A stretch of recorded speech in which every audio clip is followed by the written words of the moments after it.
Hey, what's going on, guys? Ben Brewster here, trailathletics.com. Today we're going to be breaking down Walker Buehler's mechanics, what he does so well from a mechanics standpoint that allows him to sit upper 90s.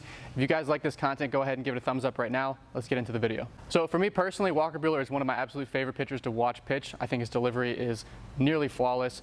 There's a lot of good stuff going on that we can learn from collectively. But first, let's go ahead and cover some kind of quick facts for those of you who maybe have been living under a rock and don't know who Walker Buehler is or anything about him.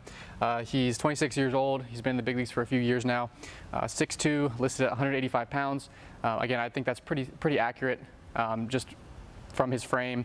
He's 24-9 in his career, 3.15 ERA, and in 365 innings pitched, he's amassed 420 strikeouts and given up just 283 hits. So he's been one of the more dominant starters in the big leagues since he debuted a few years ago. In 2019, he was an all-star. One interesting thing about him is that during the 2015 draft, so he was a first rounder, but he was actually slated to go a little bit earlier in the draft. Then they found out that he was going to need Tommy John. So he had Tommy John surgery just after being drafted. And he actually came back touching 100 miles an hour. But as a draft prospect, he was really only in that kind of 92, 95, 92, 96 range.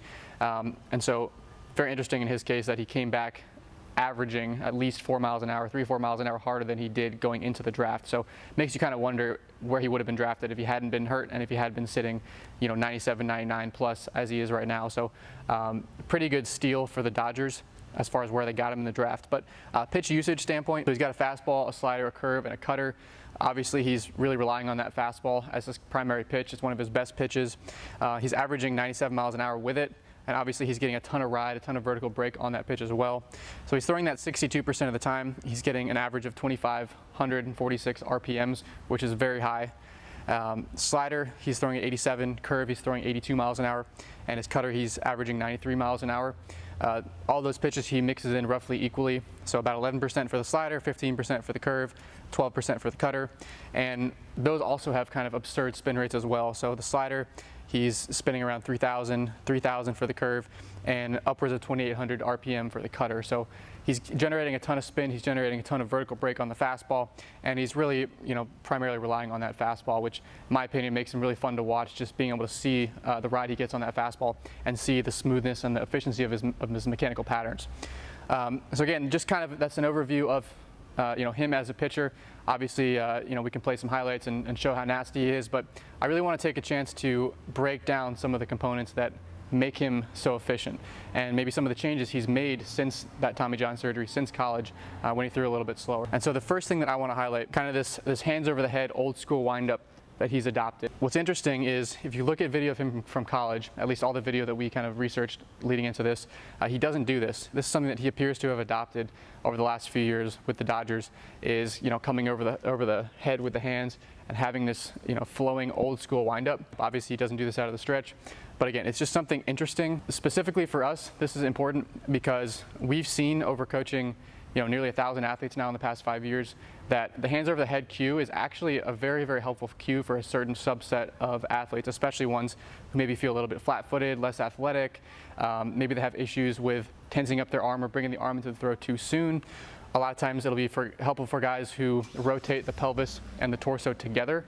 And so for me personally, in my own career, adding the hands over the head during kind of walking windups or during the windup was a huge unlock for me, because it helped me learn to delay bringing my arm action to the throw too soon, and it helped me kind of dissociate the upper half and the arms from what the lower half was doing. And what I mean by that is, as he's lifting his leg, his hands are moving in the exact opposite direction. So this move right here, as the leg comes up, the hands are moving the opposite direction, and this is kind of a way to break a bad habit that some athletes have. A guy like maybe Brandon Morrow, for example, would be the opposite. When he lifts his leg, his hands go with it. And so these guys, they really kind of tie the leg lift with the handbrake. They tie the front leg to the handbrake.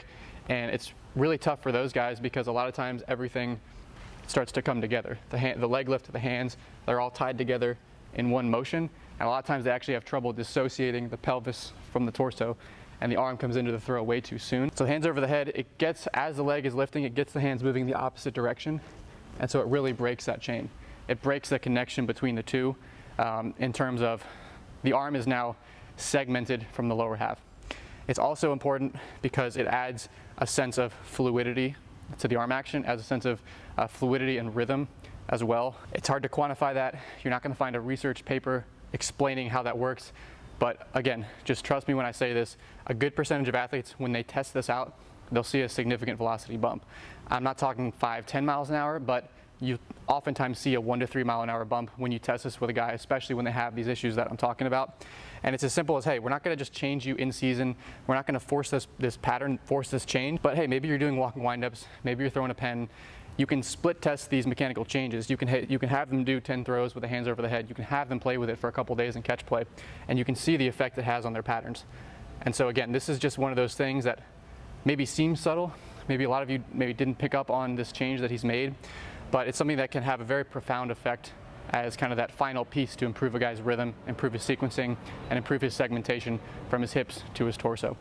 So again, that's the very first thing I want to highlight. We can kind of touch on his drift and his drop. So touch on what his lower half is doing and his leg lift. So I've talked about the drift in other videos, so I'm not going to get into that too in depth. The drift is just this initial forward move. So the drift is just kind of, here's the center of mass, his belly button. It's just that leg lift, taking his center of mass forward slightly. It's that move right there. So he's initiating the center of mass forward. And what's interesting here, and what you need to realize if you're trying to learn this move yourself, is that he's maintaining contact with the back leg. It's not just falling. It's maintaining, hey, I feel stable, my pelvis is stacked, the back foot is connected, the back leg is underneath me, and it's a subtle shifting from there. What you'll see is that the pelvis stays relatively level during this initial forward move. A lot of athletes, during their initial leg lift, will start to tip the pelvis uphill. They'll come overhead, and they'll start to tip the pelvis. When you tip the pelvis too soon versus keeping the pelvis stacked, as you lose that stack, it becomes impossible to actually load the back leg and get into an effective hinge, and you end up uphill at landing. You end up getting here and then kind of falling into landing. A lot of times those guys will get here and kind of push off into landing. So again, really important thing to be aware of and why he's able to execute that drift so effectively. He's stacked over top of this level pelvis. So now he gets into the drop. Now this is the hinge. He's dropping into the hinge.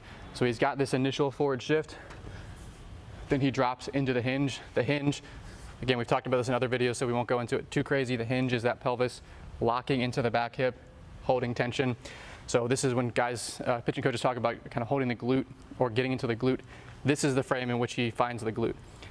He's not in the glute here. This is floating through a dynamic leg lift. Right there, he's in the glute. So he's in the glute, he's coiled over top of it.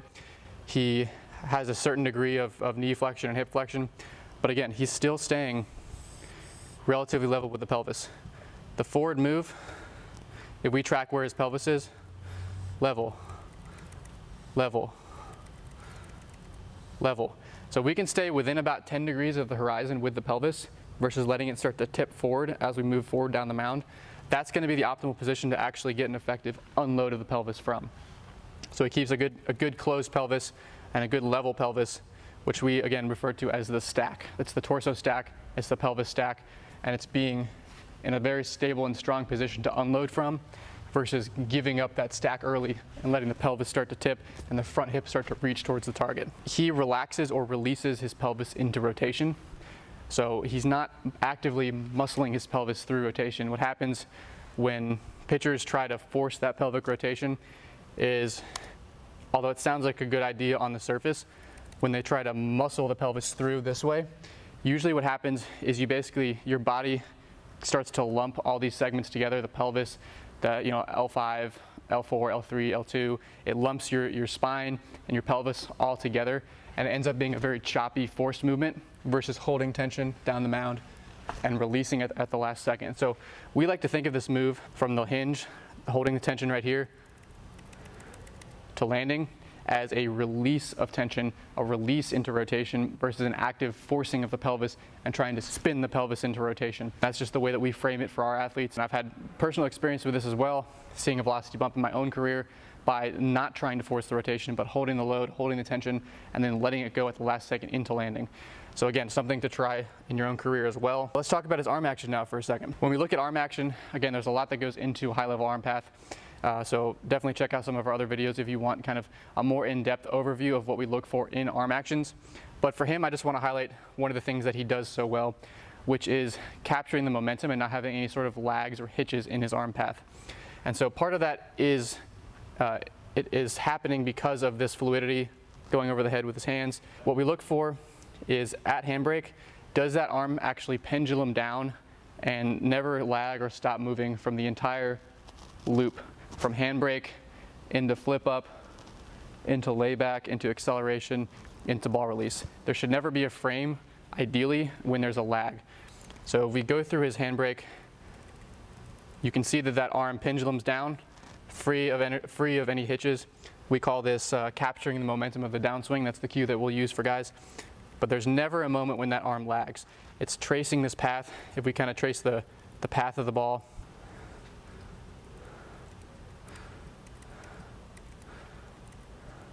it's this very crisp loop of energy.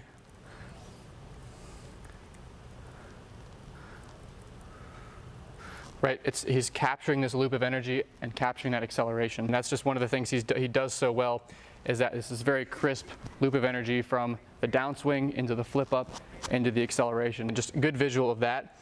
No lags through the entire path. So if you're struggling with this yourself, maybe you have a little bit of extra tension or a hitch or a lag in your arm action, one drill that you can try is a figure 8 variant of any of the regular drills you're already doing. So let's say you're doing a rocker drill, let's say you're doing maybe a roll-in or a walking wind-up or whatever drill, you can actually start and use as a movement trigger a figure 8 path.